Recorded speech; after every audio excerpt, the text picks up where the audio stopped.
Welcome back to Your Town and the Arts Are the Answer. And today we've been exploring the arts and economic vitality, community vibrancy. And we're going to continue that right now with Berniz House. She is actually on our staff at the Arts Council for Monterey County. So we've already talked to Will Bullis at the Carmel Art Association, established almost 100 years ago.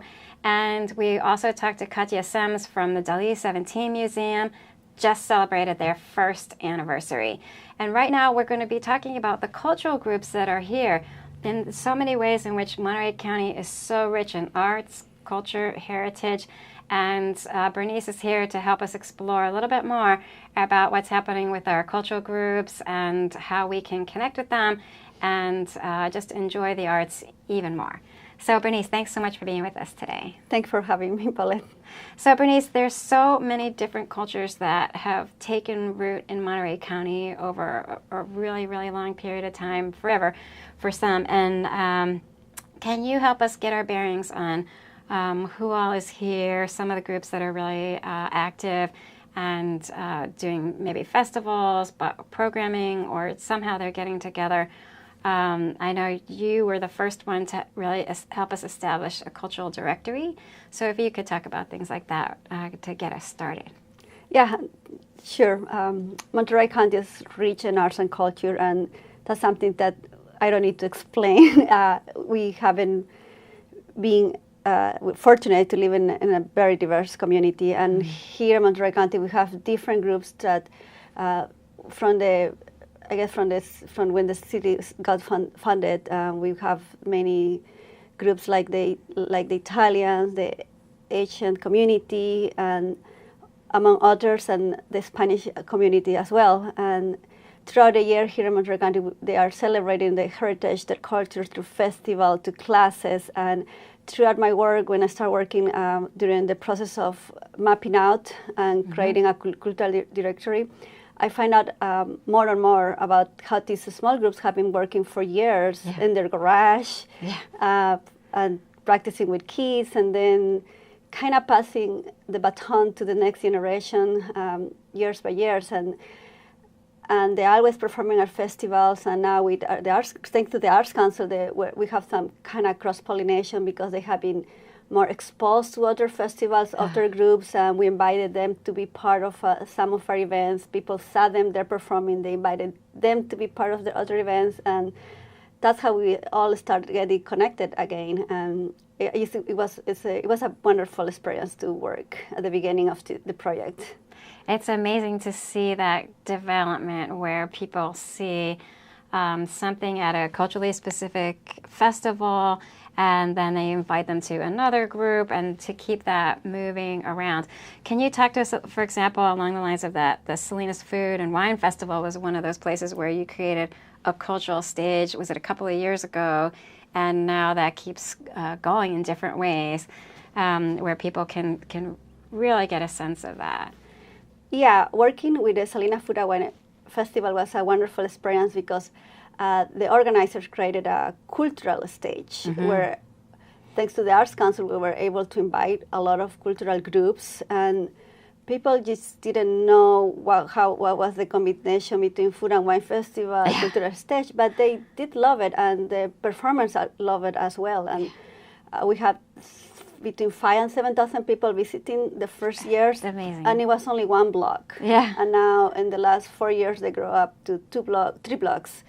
And the event grew up so much, and people came specifically to see the performing groups as well. And from all over the county, we had flamenco dancers, Mexican folkloric performances, and Aztec dancers from Salinas, among others, and the Filipino dance group from Monterey Bay.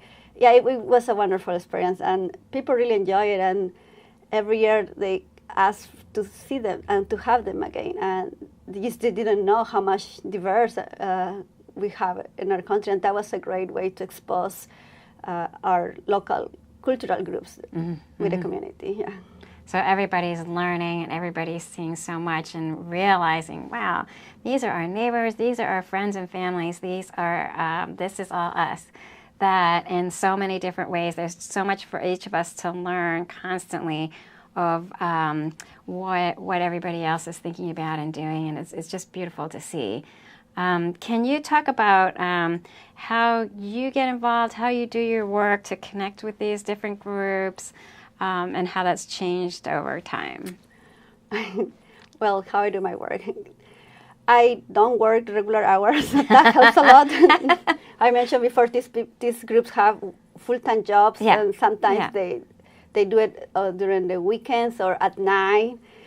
And I attended festival and I saw them and I connected with them and I found out that somehow people know each other, and it was wonderful to see how much we were connected, but we just didn't know. Yeah. And during meetings with the groups and the board members, sometimes we offer marketing support to the groups, and during that process I was able to have all the information needed in order to start inviting them to other events as well. And the groups just love it, to have that flexibility of time. Yeah.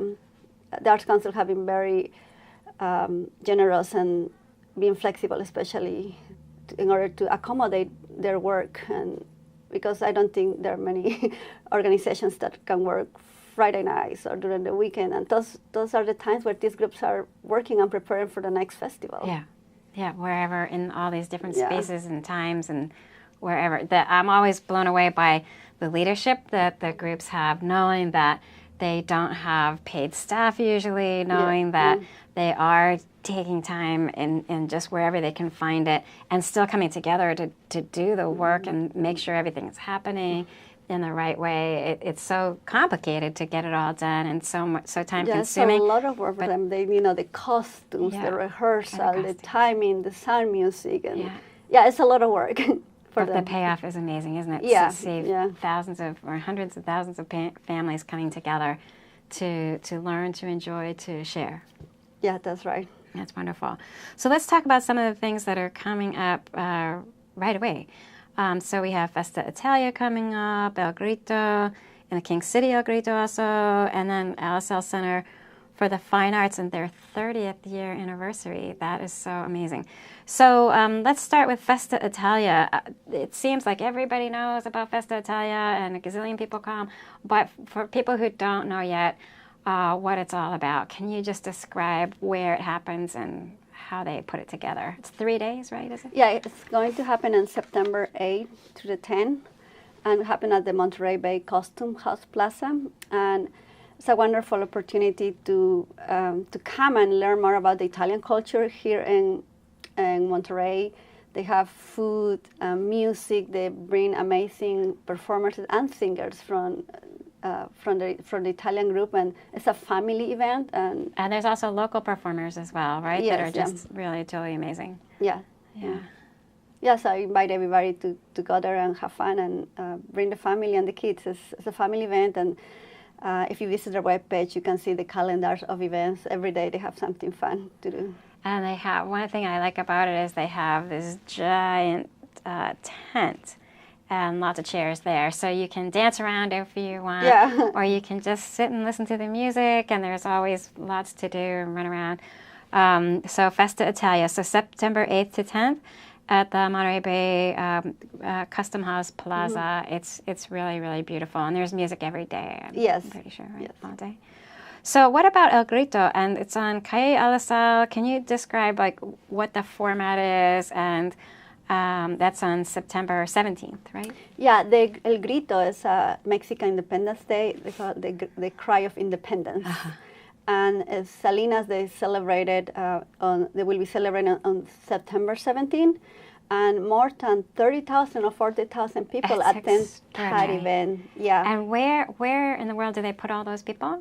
They close the street around 5-6 blocks, and they have different performance stage and a lot of resource booths, and it's just a party for the community. And they bring bands from Mexico to perform that day, also local bands, and it's the way that they're celebrated the Independence Day here in Monterey County. And there's also another El Grito event in King City. That's amazing. And that is also September 17th, it's the same day. Yeah. And that is also growing. I don't think it's 30,000 people, but it's still is established now, right? And it's growing a little bit. Yeah, they yesterday the last year was the first time they did it, and this year they're expecting more. And already, more people, and they're just excited with how much people. They didn't expect the numbers that came last year. I think it was 1,000, and this year they're expecting at least 5,000 people to come and celebrate that day. Oh, that's beautiful. So, and all those, let's see, all these things that we've talked about so far are free. Is that right? So the Festa Italia, totally free. You have to pay for your food and beverages and whatnot. But you can come and see the vendors and see the performers and just be a part of the whole thing for free. And El Grito in Salinas, that's also free? Yeah, it is. You don't have to pay free. to get in and walk around? And King City El Grito, same thing? Yes, it is. That's really, really amazing. So another group that we're so interested in and so mesmerized by is Alisal Center for the Fine Arts. And in this case, 30 years anniversary is something to really, for all of us to celebrate. It's just so amazing. So again, can you explain a little bit about what the Alisal Center for the Fine Arts is all about, and then also what people might expect if they can come to the 30th anniversary? Yeah, the Alisal Center for the Fine Arts is a cultural center located in East Salinas, and they have different programs. They have visual arts, performing arts, and theater classes for all ages, and they are free for the community. That's amazing, huh? And they will be celebrating the 30th year there, and it's going to be a fun event. They're going to have different cultures and performing there and as well, and they're going to invite some Latin jazz band, and so it's going to be a party. And what is more amazing is the community really gets together for this kind of celebration.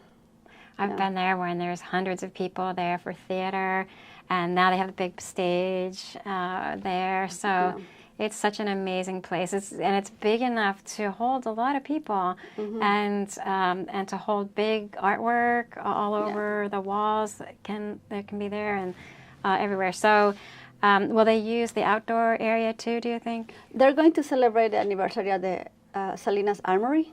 Oh, right. So they're not going to actually be at the center. They're going to be at the Armory, so they'll have even more room, maybe. Is that right? Yes. Yeah. Wow. Okay. And that's at 110 Howard Street. What's that near? What's the cross street there? Do you know? It's close to City Hall in Salinas. Oh, okay. So that makes it even more accessible for some people to be right there in the downtown area. So it starts at 5 p.m.? Yes. Yeah. And it'll go till 9 p.m. Till 9 p.m. There we go. Is there a fee for that one? Yeah, there is a fee. I will be. Gonna stop. No worries. So we'll find it. We can go to the Alisal Center for the Fine Arts website, and we can find out more. 5 to 9, October 14th. So we have enough time to plan. And that is going to be just a fabulous thing for everybody to be a part of. The Alisal Center has been just a great anchor for the arts, primarily in East Salinas, but they also find themselves going all over the area for special projects, programs, so many different things that we've all enjoyed over the years. But their main focus is on providing programs for the youth throughout the year in East Salinas. So all great things to support. So Berniz, we just have a few minutes left, but can you talk about maybe what's next in terms of the cultural groups in Monterey County? Again, we're so lucky to be here, where sometimes you have to be in a big city to have the kind of diversity that we enjoy here, and yet we can be in Monterey County and have so much beauty here, and all these other things that we really have come to cherish over time. And yet we have this cultural diversity that is so amazing. So can you just talk a little bit more about what else we can think about, and then maybe what's next for your work, really? Yes, we're forming the Cultural Arts Network, where my hope is to have all the groups together in order to continue their work and being more aware of how they can help each other. That's amazing. And that's great. We had 3 years ago a cultural network conference, and it was amazing to see how much they wanted to help each other. And one group had a space, and they were offering a different group the space for free to practice. And they just wanted to get connected and help the community and continue their work and continue show their heritage and culture. They're super excited to show our community about their culture and heritage. Even they grew up here, they live here, and they just wanted to continue with their work, and it's so wonderful to see them happy and able to share their work. So you have the directory, and it's on the Arts Council website, and you have you've had the luncheon, the network luncheon or conference, and then but now this network will that meet monthly, or how are they going to connect over time, do you think? Yeah, right now we're in the process to sending a survey to the groups in order to see what they would like to do, or how often they would want it to meet, in order to help them to see what's next. Oh, wonderful. Yeah. So maybe quarterly or annually, something where it's a formal connection over a period of time. That sounds so good. And so one of the things that the Arts Council can offer to cultural groups is support in varying sorts. Can you talk about that? If there's a cultural group that somehow you don't know yet, and they want to come and find you, what do they do, and what kinds of support could you possibly offer? Yeah, we can. The support that we have through the Arts Council is grant support. We also provide some capacity consultations and marketing as well, and social media. If they need help creating a website, we are there to help, or if we cannot do it, we will guide them to the right person. Yes, if you are a cultural group and you're trying to see how to connect with us, please call me at 831-250-6184, and I will be happy to follow up with you. An email? An email, yes. Is what?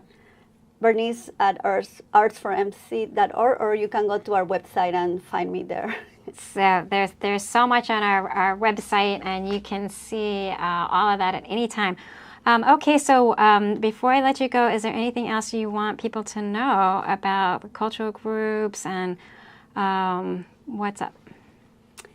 Yeah, please attend all the events or cultural events that are happening in our county. We have events throughout the year, and there's no way that we can say there's nothing in Monterey County, and that you have every month there's something going on, especially in arts and culture, and our groups are there everywhere, and we have a party almost year round. Well, we'll leave it at that. And so thank you so much, and thank you for the work that you're doing. This is amazing. We always want to be more connected. We always want to help our community to have even more vibrancy all the time. Our cultural groups are doing that work, and invite you to be a part of it. So thanks for being with us, Berniz, and thank you for watching today.